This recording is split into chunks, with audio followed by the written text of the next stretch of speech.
What is going on, guys? C'est Anes, bienvenue dans cette nouvelle vidéo et une nouvelle machine sur Hack the Box comme d'habitude. Et la machine d'aujourd'hui s'appelle Squashed. On parlera principalement de NFS, Network File System. Et on va exploiter une version mal configurée pour accéder au système de fichiers du serveur distant. Ensuite, c'est la partie la plus intéressante en ce qui concerne cette vidéo, c'est l'escalade de privilèges à route. On exploitera une version ou une session X11. C'est un programme qui gère les interfaces graphiques et la gestion des interfaces graphiques. Et on va voir une astuce qu'on n'a pas vue précédemment sur la chaîne. Et pour moi-même, j'ai jamais vu cette astuce, je l'ai jamais utilisée, je viens de l'apprendre et je vais partager avec vous. Donc, on va sauter directement sur Hack the Box. Machine déjà lancé, je me suis connecté au réseau VPN et j'ai déjà lancé un scan avec Rust Scan et on peut voir qu'il y a pas mal de ports ouverts sur la machine, notamment le port 2280 et le port par défaut de NFS, le port 2049. Donc NFS, c'est quoi? C'est tout simplement un protocole qui permet le partage de fichiers dans le réseau. Donc, si vous avez un réseau, plutôt un serveur Linux et que vous voulez partager un répertoire spécifique, admettons, supposons que c'est le répertoire /var, eh bien, vous pouvez utiliser NFS pour faire cela. Et les clients ou les autres serveurs sur le réseau, ils peuvent monter ce répertoire partagé sur leur système local et l'accéder comme si il est accessible sur la machine locale du client. OK? Donc ici, il faut faire attention parce qu'il y a des trucs qu'il faut s'assurer qui sont en place pour ne pas abuser ce protocole et c'est ce qu'on va faire ici sur cette vidéo. Donc, on parle de NFS, port 2049 ouvert. On vérifie rapidement le serveur web parce qu'on on a un port 80 ouvert et du coup, on a une application web Built Better.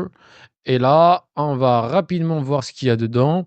On peut continuer notre énumération avec cette application, mais je préfère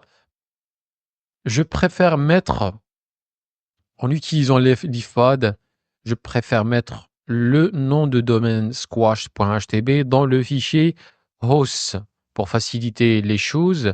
Adresse IP squashed. Et on parlera, c'est quoi la signification du mot squashed, ok? Parce que c'est en relation avec NFS, la configuration de NFS spécifiquement. Donc squash HTB, je sauvegarde et je sors. Et voilà. Maintenant, on peut continuer l'énumération. Je peux utiliser GoBuster pour faire une énumération ou un phasing des sous-domaines. Donc squashed.htb/ et cela va lancer le phasing. Je peux aussi utiliser Feroxbuster pour faire du brute forcing des répertoires, notamment squashed. Comme ça, j'espère que j'ai pas fait SHED, HTB, parfait. Et voilà. Donc, il faut bien énumérer la surface d'attaque avant de se lancer dans un test d'application web. Donc, pour les sous-domaines, rien. On n'a rien ici sur le phasing des répertoires. On revient et on continue l'énumération du protocole NFS. Donc, je vais ouvrir un autre terminal. Et là, j'aime travailler en tant que root, malgré que c'est pas bien. Voilà. Clear. Et là, je vais utiliser une commande qui s'appelle show mount avec l'argument -i et l'adresse IP du serveur. Donc, je reviens ici, copier, et je vais énumérer combien y a-t-il de partage. Donc, on a 2 répertoires partagés avec ce serveur. On a le /home Ross. Apparemment, Ross est un utilisateur sur le système. On a /var /ww/html et ça, c'est l'emplacement principal de l'application web normalement. Donc ça, c'est des suppositions. Et ils sont accessibles par tout le monde, par tous les clients sur le réseau, incluant notre machine Kali Linux. Donc ici, sur Feroxbuster, on n'a rien. sur GoBuster, on n'a rien, donc je vais arrêter. Clear, et on va continuer avec NFS. Maintenant, je veux accéder à ce répertoire /home rows et je veux aussi accéder à ce répertoire /var /ww/html. Donc, je vais me déplacer vers TMP. J'aime travailler depuis ce répertoire pour les tâches, momentanées. Et je vais créer un répertoire qui s'appelle rows et je crée un autre répertoire qui s'appelle HTML. OK? Pour monter ces deux répertoires dans ma machine Kali. Et pour le montage, je vais faire mount d'HT. Normalement, ça, c'est la syntaxe. Ça, c'est le serveur distant. Home rows, c'est le répertoire que je veux monter. Et la destination, c'est rows. Can't find in etc fs tab. Pourquoi? Apparemment, on a un petit problème avec la syntaxe.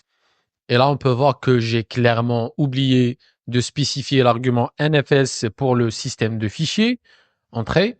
Et cela va monter le répertoire distant dans le répertoire local rows. On va faire la même chose avec l'autre répertoire qui est /var /www/html et je vais le monter dans HTML aussi. On a appelé ça HTML, voilà. Donc c'est HTML. Pardon, c'est HTML, comme ça. Voilà, on a les deux répertoires montés en local et maintenant on peut les parser, on peut les consulter, voir leur contenu. Donc je peux faire cd rows, parfait, ls, et ça c'est les répertoires ou bien le répertoire personnel de l'utilisateur rows sur le serveur distant, ok? Je peux me déplacer vers desktop, ls, voilà. Je reviens en arrière, j'utilise directement la commande tree pour voir tout le contenu des répertoires.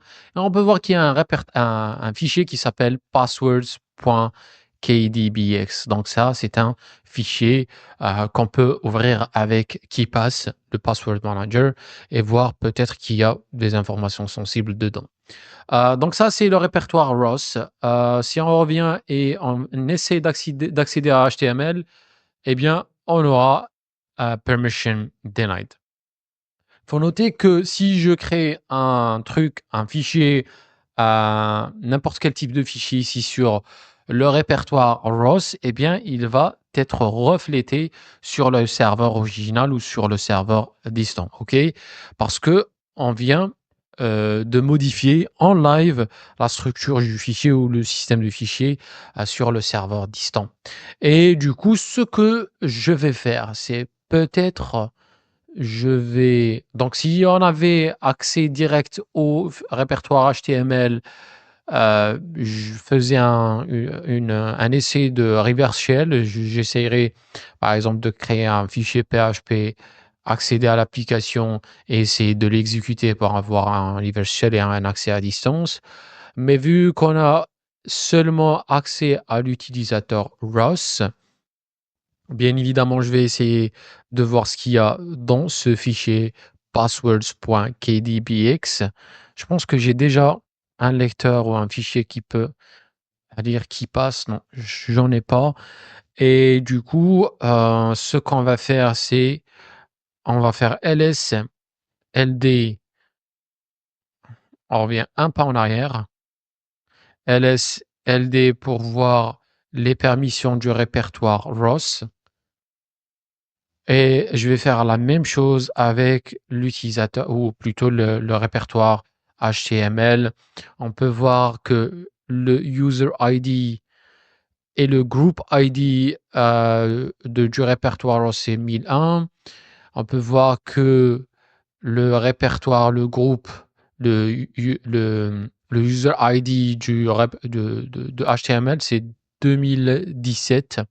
Donc, ce que je vais faire, c'est que je vais essayer de faire un takeover, une attaque de takeover, c'est-à-dire que je vais essayer de créer un utilisateur qui a le même user ID que le répertoire HTML, ok, et voir si je peux accéder au répertoire HTML. Donc sudo, pas la peine de sudo, user add, et je vais donner à cet utilisateur le user ID 2017 et je vais le nommer, DAM. OK, maintenant j'ai un utilisateur DAM. Je peux switcher vers cet utilisateur. On n'a pas besoin de mot de passe. PWD, et maintenant je peux faire cd-html et ça marche. Voilà. Donc on est sur le répertoire HTML qui est le répertoire qui héberge l'application web, et cela en faisant un takeover, en modifiant le user ID de l'utilisateur pour matcher le user ID sur le serveur distant. Maintenant, on peut exécuter l'attaque que je viens de décrire, c'est-à-dire avoir un reversal en utilisant un fichier PHP. Donc, si on revient rapidement sur l'application, je vais rapidement voir le stack utilisé. Donc, ça, c'est un serveur Ubuntu, serveur web Apache HTTP, JavaScript libraries, etc. Donc, on peut utiliser un fichier PHP pour escalader les privilèges, ou plutôt pour avoir un reverse shell. Donc, leafpad, je pense que j'ai un fichier qui s'appelle revshell.php. Voilà. L'adresse IP, le port, parfait, tout est bon. Et du coup, je vais copier ce fichier revshell dans tmp HTML. Permission denied, il faut copier avec l'utilisateur DAM. Il faut faire attention ici. Donc, copie home. Il n'y a pas d'autocomplétion parce que le shell n'est pas sophistiqué. Et voilà. Donc, revshell.php. Et je vais le copier ici. Permission denied. Pourquoi? ls-all www.data-dam root. OK. On va essayer de créer un fichier touch revshell.php ls. Parfait. On vient de créer le fichier. Est-ce qu'on peut l'ouvrir avec nano.php? Voilà, parfait. Ça marche. With history file. Il n'y a pas de souci. On va ouvrir ça, copier. Et on va le mettre ici.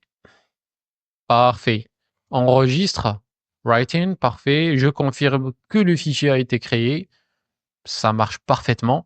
Ici, je vais établir un écouteur avec Netcat sur le port 4433. On revient ici sur l'application et on fait squashed.htb/ au lieu d'index.html ou PHP, je vais faire revshell.php. Ça marche pas parce que j'ai pas fait le HTTP. Squashed.htb/ revshell.htb. Not found. Pourquoi? ls revshell.php. Revshell.php et c'est pas HTTP. Pardon. Voilà, ça marche parfait. On a eu notre reverse shell et on est connecté en tant qu'Alex, l'utilisateur Alex, avec toujours le user ID 2017. Maintenant, on peut se déplacer par exemple vers Home, ls. Il y a deux utilisateurs, Ross et Alex. On se déplace vers Alex et on a le premier flag, cat_user_txt. Voilà. Donc ça, c'est le premier flag. Qu'est-ce qu'on a? ls, home, cd Ross, ls. Et ici, on est dans le répertoire de Ross. Si on se déplace vers Documents, par exemple, eh bien, on va trouver le fichier cd Documents. On va trouver le fichier KDBX qu'on a trouvé précédemment. Le voici. OK? Maintenant, pour l'escalade de privilèges, on va essayer de faire un sudo -l. A terminal is required to read the password. Either use -s. Eh bien, ce qu'on va faire, c'est Python. Je pense qu'il y a du Python ici. -c import pty. Et on va faire pty spawn. Et on va appeler un shell bin bash. Et cela devrait nous donner accès à un shell plus sophistiqué. Donc Alex, et là, ce qu'on va faire, c'est que on va essayer d'escalader les privilèges à route. Par contre, il faut réviser rapidement la configuration du protocole NFS sur ce serveur. Donc, on va visiter un fichier qui s'appelle etc exports. Et là, on peut voir un peu la configuration générale du serveur. etc the access control list for file system. Donc ici, on peut définir les permissions, etc. On peut voir qu'il y a 2 lignes à la fin du fichier qui spécifient les permissions, etc. des clients sur ces 2 répertoires partagés. Le premier répertoire, c'est var www.html. Tous les clients ont accès à ce répertoire.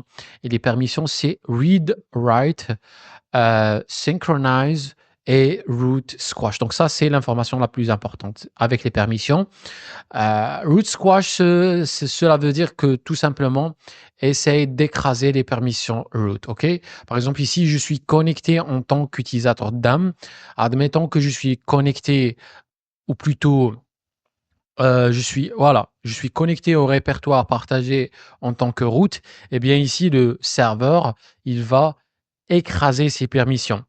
Parce que si je me connecte avec root, je crée un répertoire, eh bien, s'il n'y a pas cette configuration, le serveur va considérer que root a accès ou a créé ce répertoire. Par contre, ici, tous les clients seront, leurs privilèges root seront écrasés. Ok. Il y a une autre configuration qui dit all squash, c'est-à-dire tous les permissions, tous les utilisateurs vont être écrasés.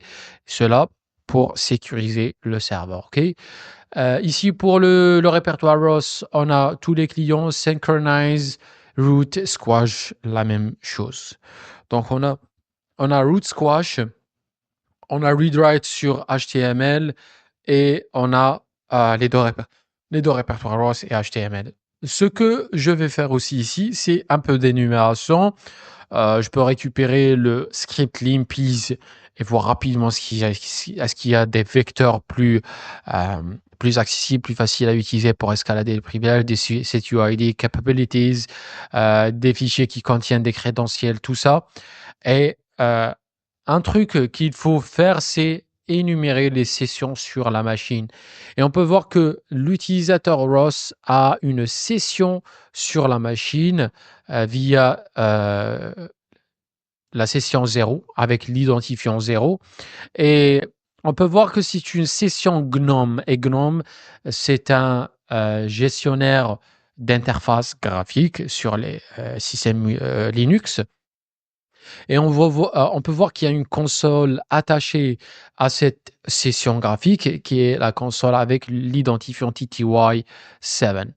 Donc, ce qu'on va faire ici, c'est qu'on va essayer de faire un takeover et connecter à cette session de l'utilisateur ROS. OK?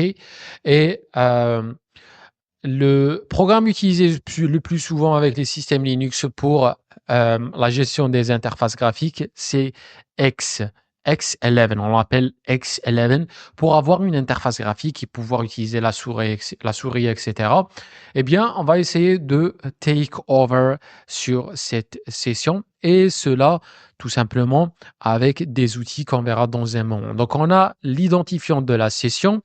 Ce qui nous reste, c'est quelques outils nécessaires pour et quelques fichiers nécessaires pour faire ça. OK? Maintenant, si on revient ici, on est connecté en tant qu'HTML, eh bien, je vais revenir un pas en arrière et me déplacer vers ROS parce que c'est l'utilisateur qui nous intéresse, c'est l'utilisateur qui a la session. Et là, on est sur le répertoire personnel de ROS. Je vais utiliser la commande ls-all. Et ce qu'on va remarquer, c'est qu'il y a des fichiers cachés, comme tout système Linux, mais on voit qu'il y a un fichier spécifique, quelques fichiers spécifiques qui attirent l'attention, notamment le fichier .x_authority, et on a aussi x_session_errors.old. OK? Ce qui nous intéresse, c'est le x_authority. Ça, c'est un fichier qu'on peut lire, bien évidemment.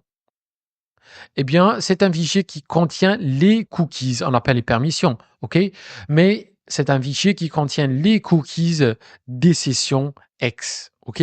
Donc si on a accès à ce fichier, on pourra se connecter directement à la session 0 de l'utilisateur Ross. Voilà, donc ça, c'est important. On va faire ls, parfait. On va essayer de transférer ce fichier xAuthority à la machine pour l'utilisateur Alex et pour cela, je vais me déplacer vers tmp cd/tmp. Voilà, parfait. Et là, ce que je vais faire, c'est copy xAuthority to tmp. For reading permission, on n'a pas les permissions pour faire cela. Je vais voir, est-ce que j'ai la possibilité de faire ça avec Alex. Donc, /home ross ls ls-all. Parfait. Je pense que j'ai pas. Allez, je vais essayer. On n'a pas les permissions toujours avec l'utilisateur Alex. Et du coup, ce que je vais faire, c'est que je vais faire pwd ls-all pour Ross. Et je vais essayer de faire la même chose, c'est-à-dire un takeover sur l'utilisateur Ross. pwd, pardon.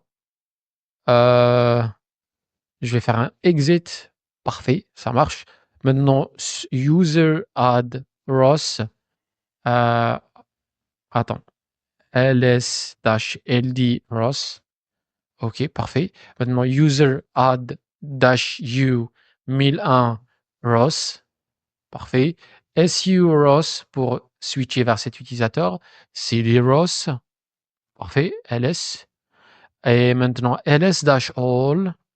Et on va essayer de lire ce fichier. On va voir si ça marche ou pas. Eh bien, ça marche. On a le cookie qui s'appelle MIT Magic Cookie. Et c'est le cookie nécessaire pour l'authentification à la session X. OK?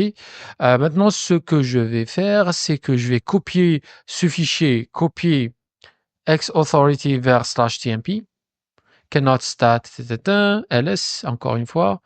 On va faire copy xAuthority. Pardon, c'est pas ça.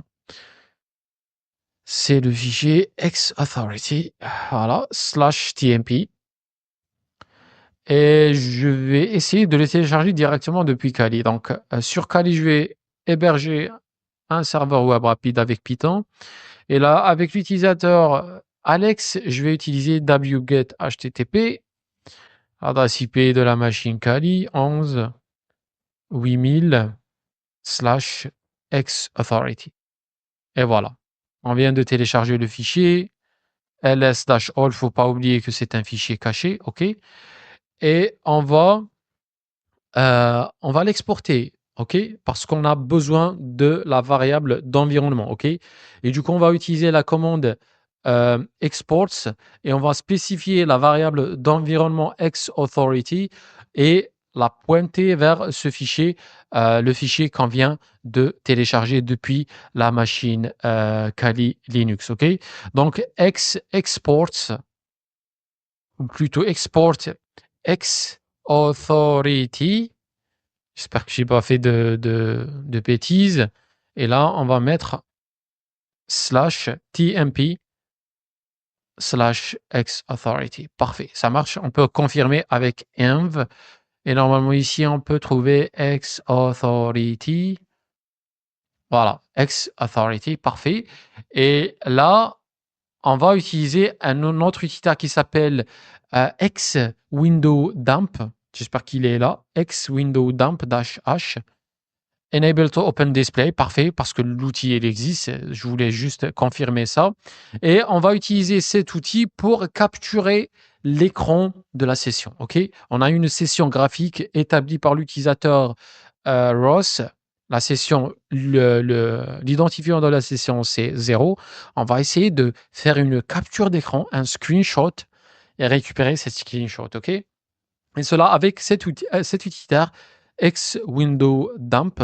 On va utiliser l'argument dash root pour capturer l'intégralité de la session ou de l'interface graphique.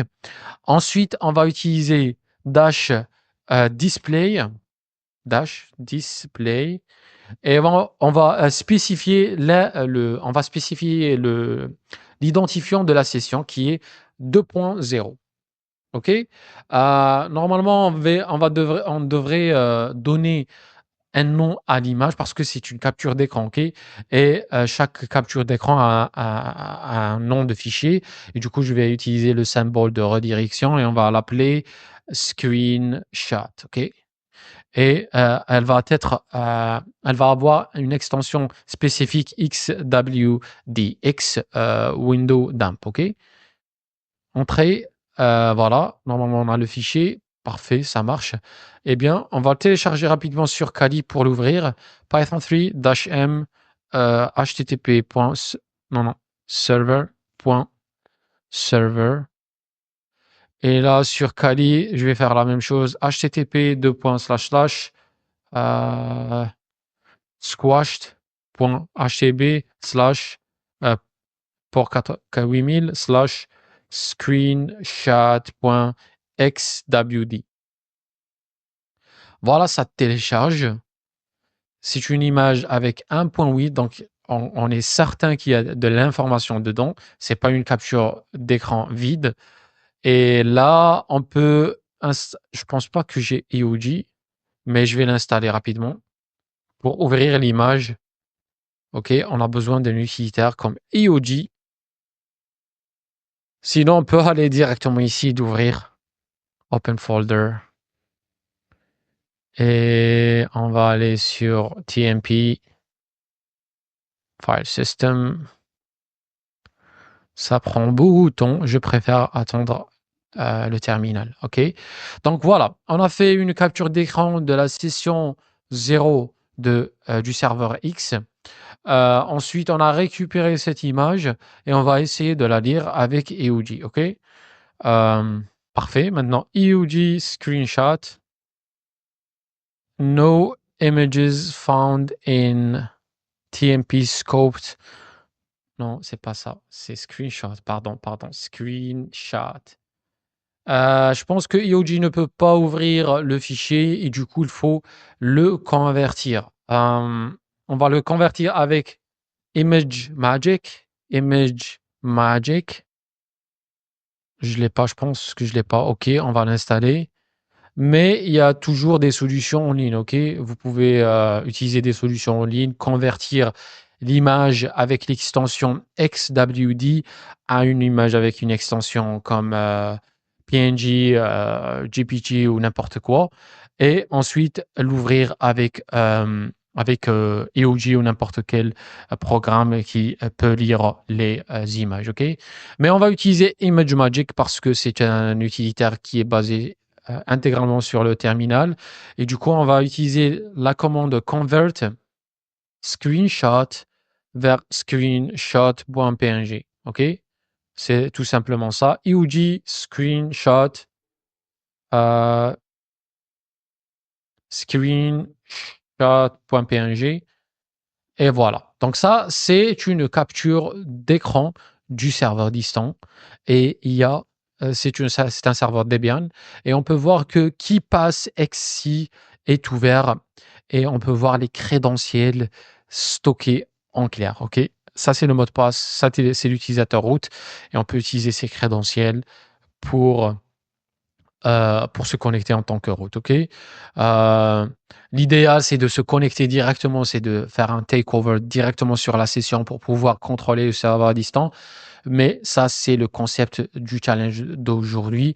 On a le truc, le mot de passe, et du coup, ce qu'on peut faire, c'est que on peut prendre ce mot de passe et là, on va perdre la session, ce qui est pas bien du tout. On vient de perdre la session, ce qui va prendre du temps pour la réétablir. Donc, il faut rétablir la session. pwd cd html can cd to HTML, il faut switcher vers l'utilisateur DOM, exit sur DOM, cd HTML, ls, le fichier PHP a été supprimé, donc il faut le réécrire, ouais. Nano rev shell.php, on revient ici, cd home music et on va faire leafpad rev shell, prendre le shell encore une fois.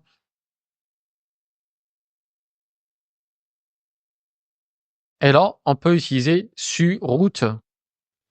Le mot de passe, c'est le mot de passe AOG TMP screenshot. Le mot de passe, c'est KH. Je vais rapidement le taper. Donc ça, c'est le mot de passe. Copier. Et on le met ici. Et normalement, on est connecté en tant que route. Voilà. Ça marche. C'est des routes. cat route.txt. Et voilà le flag de route. Et cela nous permet de valider le challenge d'aujourd'hui squashed.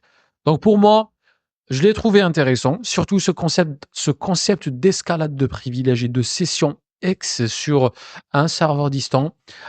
Sinon, pour le truc de NFS, on a déjà vu ça, surtout dans la section Starting Point. C'est pas quelque chose de nouveau, mais ça permet d'avoir une idée sur comment manipuler et faire un takeover sur le user ID et les permissions d'un répertoire sur le serveur distant qui utilise NFS.